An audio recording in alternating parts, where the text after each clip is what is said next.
మా latest videos కోసం మా ఈ తెలుగు న్యూస్ ఛానల్ సబ్స్క్రైబ్ చేసి గంట సింబల్ యాక్టివేట్ చేసుకోండి. ఈ రోజే నవరాత్రుల్లో శ్రీ మహాచండీ అలంకారం. విజయవాడలో మొట్టమొదటిసారిగా అమ్మవారిని శ్రీ మహాచండీ దేవిగా అలంకరించబోతూ ఉన్నారు. అయితే ఈరోజు ఏం చేసినా చేయకపోయినా రాత్రి 12 లోపు ఈ వీడియో చూస్తే చాలు, ఈ కథలు వింటే చాలు, ఒక్క నిమిషంలో కష్టాలు, కన్నీళ్లు, పీడలు అన్నీ కూడా తొలగిపోతాయి. కుబేరులుగా మారిపోతారు. మీకు ఉన్న సమస్యలన్నీ కూడా పోతాయి. అమ్మవారి అనుగ్రహంతో జన్మజన్మల పాపాలు పోయి కోటి జన్మల పుణ్యం లభిస్తుంది. మీకు అన్ని శుభాలే కలుగుతాయి. చండీదేవి కాళికాదేవిని పోలి ఉంటుంది.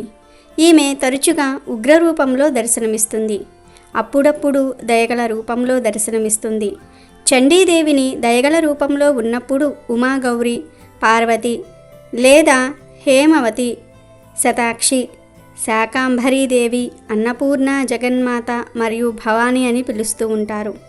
అలాగే భయంకరమైన రూపంలో ఉన్నప్పుడు ఆమె దుర్గా, కాళి మరియు శ్యామ, చండీ లేదా చండిక, భైరవి, చిన్న మాస్తా మొదలైన పేర్లతో పిలువబడుతుంది. నవరాత్రుల మహోత్సవాలలో తల్లి చండీదేవికి ప్రత్యేక ప్రాముఖ్యత ఉంది. ప్రపంచంలోని పురాతన దేవాలయాలలో చండీదేవి ఒకటి. మన హిందూ పురాణాల ప్రకారం రాక్షసులు ఇంద్రుడి సింహాసనాన్ని లాక్కునే సమయం వచ్చినప్పుడు దేవతలందరూ కూడా ఒక చోట సమావేశమై ఆ పరమశివుడి వద్దకు వెళ్ళి రాక్షసుల గురించి చెప్తారు. అప్పుడు పరమశివుడు ఈ సమస్య నుండి బయటపడాలంటే జగన్మాతను స్తుతించాలని చెప్తాడు. అప్పుడు దేవతలందరూ కూడా కలిసి జగన్మాతను ఆరాధిస్తారు. అప్పుడు జగన్మాత మహాకాళీ చండీ రూపాన్ని ధరించి రాక్షసులను సంహరిస్తుంది. అలా రాక్షసులను సంహరించిన తరువాత చండీదేవి హరిద్వార్ నీల్ పర్వతానికి వచ్చి అక్కడ స్థిరపడిపోతుంది. అందుకే చండీదేవి యొక్క ఆలయం నీల్ పర్వత శిఖరంపై ఉంది. హరిద్వార్లో ఉన్నటువంటి చండీదేవి ఆలయం చాలా ప్రత్యేకమైనది. ఈ దేవాలయం ప్రసిద్ధ శక్తిపీఠాలలో ఒకటి. ఆలయ విగ్రహాన్ని 8వ శతాబ్దంలో ఆదిశంకరాచార్యుల వారు రూపొందించారని అక్కడ ప్రజలు నమ్ముతారు. ఈరోజు అమ్మవారి కథలు వింటే చాలు, కోటి జన్మల పుణ్యం కలుగుతుంది. ఒక్క నిమిషంలో కుబేరులైపోతారు. ఒకసారి సూతక మహాముని సౌనకాది మహామునులకు ఇలా చెప్పటం ప్రారంభించాడు. హే మహామునులారా, సావధానంగా వినండి. పరమ తేజస్వి దేవదేవుడు అయిన విష్ణుమూర్తి జీవితంలో జరిగిన ఒక అపూర్వ సంఘటన చెప్తూ ఉన్నాను. ఒకానొకప్పుడు జనార్దనుడు 10,000 సంవత్సరాల పాటు రాక్షసులతో భయంకరంగా మహాయుద్ధం చేసి బాగా అలసిపోయాడు. ఎక్కుపెట్టి ఉన్న ధనస్సును అలాగే ఒక సమతల ప్రదేశంలో నేలకు ఆంచి పై కొనకు గడ్డం ఆంచి శరీర భారమంతా ధనస్సుపై మోపి అలా నిలబడే విశ్రమించాడు. అలసటో దైవయోగమో చటుక్కున నిద్ర పట్టేసింది. గాఢ నిద్ర. చాలా కాలం గడిచింది. అంతలోనికి ఏదో యజ్ఞం చేయాలని తలపెట్టిన దేవతలు బ్రహ్మను, శివుణ్ణి తీసుకుని విష్ణులోకానికి వెళ్ళారు. విష్ణుమూర్తి యజ్ఞ ప్రభువు కాబట్టి, ఇది దైవ కార్యార్థం చేస్తున్న యజ్ఞం కాబట్టి జనార్దుడి అనుమతి తీసుకొని ప్రారంభిద్దాం అని వారి ఆకాంక్ష. తీరా వైకుంఠం వెళ్ళేసరికి విష్ణులోకంలో విష్ణుమూర్తి కనపడలేదు. అప్పుడు వారు దివ్య దృష్టితో చూశారు. యుద్ధం ముగిసి నిశ్శబ్దంగా ఉన్న రణరంగంలో ధనస్సు మీద నిలబడి నిద్రపోతున్న కేశవుడు కనిపించాడు. అంతే, అందరూ ఒక్క ఊదుటున అక్కడికి చేరుకున్నారు. అలికిడి అయినా స్వామి లేవలేదు. అప్పుడు నిద్రలేపటం ఎలాగా, ఉపాయం ఆలోచించండి అన్నాడు దేవేంద్రుడు. నిద్రాభంగం చేయకూడదు, మహాపాపం. అలాగని ఈ యజ్ఞాన్ని ఆపనులేము అంటూ సంశయంలో పడ్డాడు శంకరుడు. అప్పుడు బ్రహ్మదేవుడికి ఒక ఉపాయం తట్టింది. ఒక చెదపురుగును సృష్టించాడు. ఆ పురుగుతో వింటినారిని భక్షించమన్నాడు. అప్పుడు ధనస్సు జారిపడుతుంది, దేవదేవుడు నిద్రలేస్తాడు, దైవకార్యం నెరవేరుతుంది అని పథకం చెప్పాడు. దానికి అందరూ అంగీకరించారు. కానీ ఆ చెదపురుగు ఒక ధర్మ సందేహం వెల్లబుచ్చింది. ఓ కమల సంభవ, జగద్గురువైన రమాపతికి నిద్రాభంగం చెయ్యమంటావా? ఎలా చెయ్యను? నిద్రాభంగం, కథాభంగం, దాంపత్య భేదనం, శిశు మాతృ విభేదనం ఇవి బ్రహ్మహత్యతో సమానమైన మహాపాపాలు కదా. పోని ఇంత పాపానికి ఒడిగడితే నాకు ఒరిగేది ఏమిటి? వింటి నారిని తింటే నాకు దక్కే ఫలం ఏమిటి? సర్వ పాపాలకు స్వార్థమే కదా మూలం. భక్షణం నా స్వార్థమే, ఫలం మాట ఏమిటి అని చెదపురుగు వేసిన ప్రశ్నకు బ్రహ్మదేవుడే సమాధానం చెప్పాడు. ఓ చెదపురుగు, నీకు యజ్ఞంలో భాగం కల్పిస్తాము. హోమగుండాలలో అవిస్తులు వేసేటప్పుడు అటూ ఇటూ చెదిరిపడే భాగాలు ఇక నుంచి నీవే. పద, త్వరగా విష్ణుమూర్తిని నిద్రలేపు, దైవకార్యం నెరవేర్చు అని ఒప్పించాడు. అలా చెదపురుగు వెళ్ళింది. నేలపై అన్నీ ఉన్న ధను రంగం దగ్గర నారిని చటుక్కున కొరికింది. ఒక్క పేటున ధనస్సు విరిగి పడింది. భీకర శబ్దం భూమి ఆకాశాలలో ప్రతిధ్వనించింది. దేవతలంతా భయపడ్డారు. బ్రహ్మాండం సంక్షోభించింది. సముద్రాలు వణికిపోయాయి. తిమిలాలకు వణుకు పుట్టింది. పెద్ద గాలులు వీచాయి. పర్వతాలు ప్రక్కదిల్లాయి. అమంగళ సూచకంగా ఉల్కాపాతాలు, మహోత్పతాలు జరిగాయి. హఠాత్తుగా సూర్యుడు అస్తమించాడు. చీకట్లు దట్టంగా వ్యాపించాయి. ఏమి జరుగుతుందో తెలియక దేవతలంతా కూడా కలవలపడుతూ ఉన్నారు. ధనుసు పైకొనకు ఆంచి ఉన్న శిరస్సు దేవదేవుడి శిరస్సు, కుండల మండితమైన శిరస్సు త్రుటిలో తెగి ఎటో ఎగిరి ఎక్కడో పడింది. అంతసేపటికి చీకట్లు విడిపోయాయి. భీభత్సం శాంతించింది. శిరస్సు లేని విష్ణువు మొండెం దేవతలకు కనిపించింది. అది చూసి దేవతలు బావురుమన్నారు, భయపడ్డారు, నిశ్చేష్టులయ్యారు. జగన్నాయక, నువ్వు దేవాది దేవుడవు, సనాతనుడవు. ఏమి ఈ దారుణం? ఏమిటి ఈ మాయ? నీ సరస్సును ఎవరు ఖండించారు? ఏమైపోయింది? నువ్వు అచ్చేతుడవై, అభేద్యుడవై, అధార్యుడవై నీవే ఇలా అయిపోతే మరిక దేవతలతో మిగిలేది ఎవరు? అంతా మరణిస్తారు.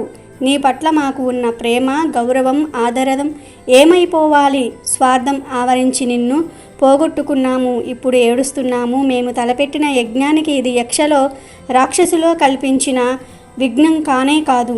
మాకు మేమే చేసుకున్నాం.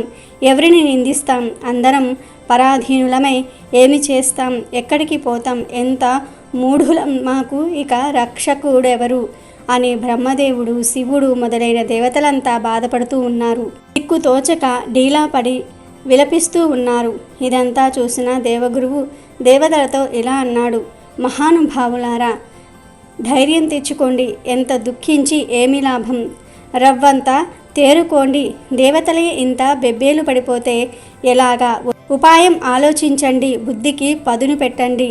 బుద్ధికి పని చెప్పండి. దైవ బలము, పురుషకారము రెండూ కూడా సమానమే. ఇప్పటి కర్తవ్యం ఉపాయమే. అన్ని వేళలా అన్ని విధాలా దైవం కంటే ఉపాయమే ఫలిస్తుంది. బృహస్పతి ఇలా అనేసరికి ఇంద్రుడికి ఉపక్రోషం వచ్చింది. దేవగురువు ఎందుకు వచ్చిన పౌరుషమయ్యా? అది వట్టి అనర్థకరం. దైవమే గొప్పది. దాని శక్తికి తిరుగులేదు. లేకపోతే ఏమిటి ఈ దారుణం? మనమందరము కళ్ళు అప్పగించి చూస్తూనే ఉన్నాం. విష్ణుమూర్తి శిరస్సు ఎగిరిపోయింది అని ఇంద్రుడు అనగానే అప్పటికి బ్రహ్మదేవుడు తేరుకున్నాడు. అప్పుడు బ్రహ్మదేవుడు ఇంద్రుడితో ఇలా అన్నాడు: దేవేంద్ర, శుభం కాని అశుభం కాని కాలం తెచ్చిపెట్టిన దాన్ని అనుభవించవలసిందే. దైవ సంఘటనను తప్పించుకోవటం ఎవరి వల్ల కాదు. దేహం ధరించాక సుఖ సంతోషాలు, సుఖ దుఃఖాలు తప్పవు. నా సంగతే చూడు. ఒకప్పుడు ఈ శివుడు నా శిరస్సును ఖండించాడు. ఆ శివుడికి శాపవశం వల్ల లింగపాతం జరిగింది కదా. అలాగే ఇప్పుడు హరి శిరస్సు ఏ సముద్రంలోనే పడిపోయింది. అంతా కాల మహిమ. ఎంతటి వాడికైనా కష్టాలు రాక తప్పదు, అనుభవించక తప్పదు. ఎవ్వడూ తప్పించుకోలేడు. అందుచేత అతిగా దుఃఖించక ఉపాయం ఆలోచించండి. సనాతని అయిన ఆ మాయను, మహావిద్యను, మహాదేవిని ధ్యానించండి. ఆ పరాశక్తి మనకు దారి చూపుతుంది. ఆవిడ బ్రహ్మ విద్య, సర్వలోక జనని. ఈ ముల్లోకాలలో చరాచర జగత్తు అంతటా ఆమె వ్యాపించి ఉంది అని బ్రహ్మదేవుడు చెప్పిన ఉపదేశానికి దేవతలంతా కూడా సమ్మతించారు. దేవిని ప్రార్థించారు. ఓ దేవి మహామాయ, నమో నమః. ఓ జగన్మాత, ప్రాణకోటికంతటికి ప్రాణం నువ్వే, జీవకోటికంతటికి ఆధార భూమివి నువ్వే. అమ్మా, విష్ణుమూర్తి శిరస్సు తెగిందని నీకు తెలియదా? తెలిసి ఈ ఆలస్యం ఏమిటి తల్లి అని దేవతలంతా కూడా దేవిని స్తుతించారు. వేదాలు స్వయంగా చేసిన ఈ ప్రస్తుతికి మహేశ్వరి ప్రసన్నురాలయ్యింది. కనిపించకుండా ఆకాశవాణి వినిపించింది. చెవులకు ఇంపైన శబ్దాలతో ఆనందకరంగా శుభప్రదంగా మాట్లాడింది. దేవతలారా చింతించకండి, వేద స్తుతులతో నేను సంతుష్టి చెందాను. విష్ణుమూర్తి శిరస్సు అలా అయిపోవడానికి కారణం ఉంది. ఈ ప్రపంచంలో అకారణంగా ఏ పని జరగదు. ఈ విష్ణుమూర్తి ఒక రోజున తన ప్రియ భార్య అయిన లక్ష్మీదేవి సుందర వదనాన్ని చూసి అదోలా నవ్వాడు. ఎందుకబ్బా అనుకుంది లక్ష్మీదేవి. నా ముఖం వికృతంగా కనిపించిందా, లేకపోతే ఉత్తినే ఎందుకలా నవ్వుతాడు? కాదులే, ఎవతినో నాకు సవతిని చేసి ఉంటాడు, అందుకే ఈ వంకర నవ్వు అని ఆవిడ ఒక నిర్ణయానికి వచ్చేసింది. మనసులో కోపం భగ్గుమంది. తాపస శక్తి ఆమెలో ప్రవేశించింది. పట్టరాని ఆ కోపంలో భర్తను శపించింది.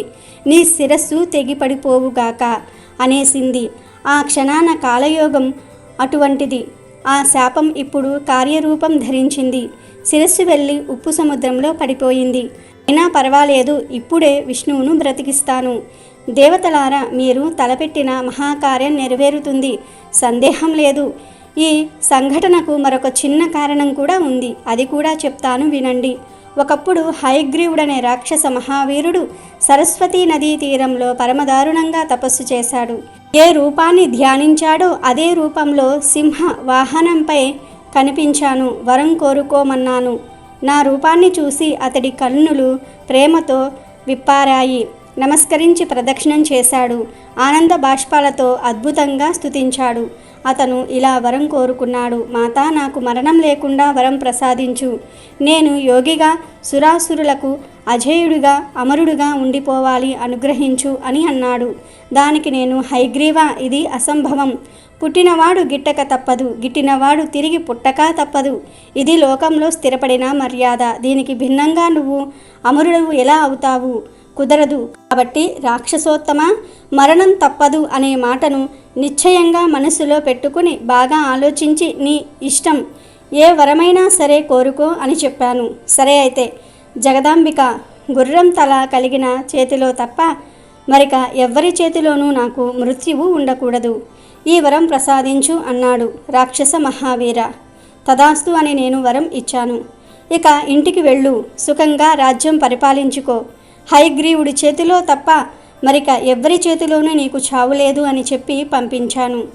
ఆ హయవదన రాక్షసుడు పట్టరాని ఆనందంతో ఇంటికి వెళ్ళి ఇక అక్కడి నుంచి వేదాలను అపహరించి దేవతలను మునులను దారుణంగా హింసించటం మొదలుపెట్టాడు.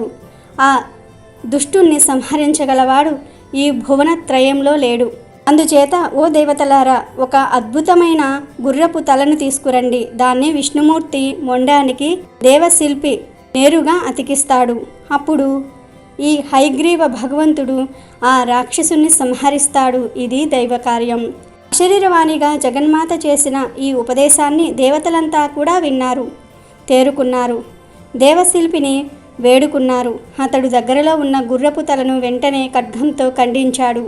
ఆలస్యం లేకుండా విష్ణుమూర్తి శరీరానికి కలిపాడు. ఇక అమ్మవారితో సహా దేవాది దేవతలు తమ జ్ఞానాన్ని, శక్తి సామర్థ్యాలను గుర్రం తలగల ఆ శ్రీ మహావిష్ణువుకు ధారపోశారు.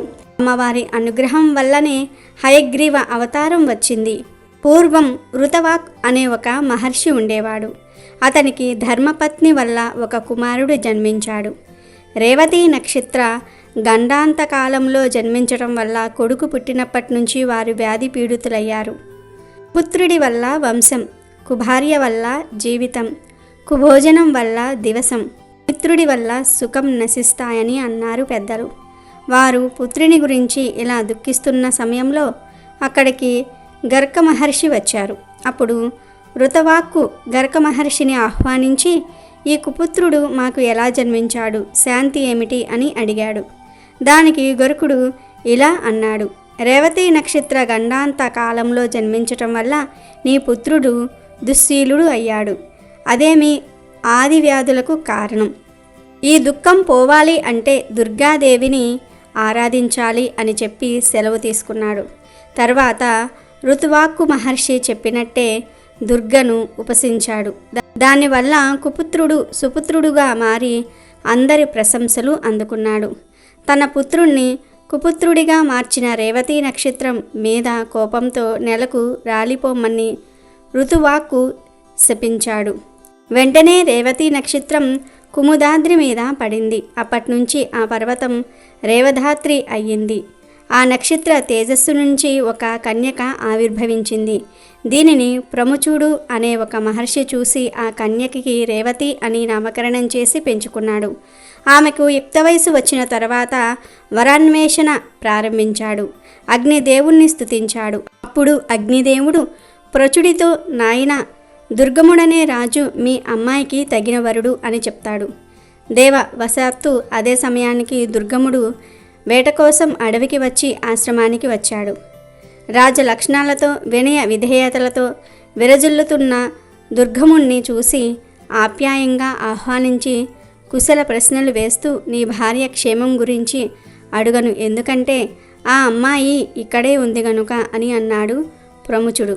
అప్పుడు దుర్గముడు, అంతా కుశలమే, నా భార్య ఇక్కడే ఉంది అంటున్నారు, ఎవరావిడ అని అడిగాడు. అప్పుడు రేవతి గురించి చెప్పాడు ప్రముచుడు. తన వివాహ విషయం తెలుసుకున్న రేవతి తనకు రేవతి నక్షత్రంలోనే వివాహం జరిపించమని కోరుతుంది. ఆమె కోరికపై ప్రముచుడు తన తపశ్శక్తితో నక్షత్ర వీధుల్లో మరో రేవతిని సృష్టించి అదే ముహూర్తంలో వారిరువురికి వివాహం జరిపించాడు. ఏమి కావాలో కోరుకోమని అల్లుణ్ణి అడిగాడు. అప్పుడు దుర్గముడు, నేను స్వయంభూ మనువంశంలో జన్మించాను కనుక నాకు మన్వంతరానికి అధిపతి అయ్యే తనయుడు కలిగేటట్లుగా వరం ఇయ్యి అని అభ్యర్థించాడు దుర్గముడు. అయితే దుర్గమ, దేవీ భాగవతం విను, నీకు అలాంటి పుత్రుడు జన్మిస్తాడు అన్నాడు ప్రముచుడు. తర్వాత రేవతిని తీసుకొని రాజధానికి చేరుకొని ధర్మబద్ధంగా పరిపాలన సాగించాడు దుర్గముడు. కొంతకాలానికి ఒకనాడు లోమస మహర్షి దుర్గముడు ఉంటున్న రాజధానికి వచ్చాడు. అప్పుడు దుర్గముడు మహర్షికి ఎదురు వెళ్ళి అతిథి మర్యాదలు జరిపి దేవీ భాగవతం వినాలనే కోరికను మహర్షికి తెలియజేశాడు. లోమసునుడు సంతసించి అభిష్ట సిద్ధి కలుగుతుంది అని ఆశీర్వదించి ఒక శుభ ముహూర్తాన పురాణ శ్రవణం చేయించాడు. రేవతి సహితుడై దుర్గముడు దేవీ భాగవతాన్ని భక్తి శ్రద్ధలతో ఆలకించాడు. తర్వాత రేవతి గర్భం ధరించి లోక కళ్యాణ కారకుడైనటువంటి పుత్రుణ్ణి ప్రసవించింది. ఆ పిల్లవాడికి రేవంతుడు అని నామకరణం చేసి ఉపనయనాది సంస్కారములు జరిపించి గురుకులంలో వేదశాస్త్రాలు అధ్యయనం చేయించారు. ధనుర్విద్యా పారంగతుడు అయ్యాడు రేవంతుడు. బ్రహ్మదేవుడు రేవంతుని యోగ్యతలు గుర్తించి మన్వంతరాధిపతిని చేశాడు. దేవీ భాగవతాన్ని వినటం వల్ల కలిగే పుణ్యఫలం అనంతం. దేవి అంశలేని పదార్థం లేదు, ప్రాణి లేదు. అటువంటి చండికను నవరాత్ర దీక్షతో అర్చిస్తే మహాపాతకాల నుంచి కూడా విముక్తి లభిస్తుంది, సుఖ సంతోషాలు వర్ధిల్లుతాయి. కాబట్టి ఈరోజు రాత్రి 12 ఈ వీడియో చూస్తే చాలు, ఈ కథలు వింటే చాలు. నిమిషంలో కష్టాలు, కన్నీళ్లు, పీడలు అన్నీ కూడా తొలగిపోతాయి. కుబేరులుగా మారిపోతారు. మీకు ఉన్న సమస్యలన్నీ కూడా పోతాయి.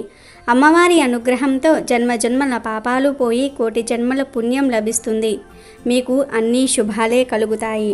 అమెజాన్లో బెస్ట్ డిస్కౌంట్స్ కోసం వీడియో డిస్క్రిప్షన్లో లింకు ఉంది, చూడండి. అలాగే మా టెలిగ్రామ్ ఛానల్ సబ్స్క్రైబ్ చేసుకోండి.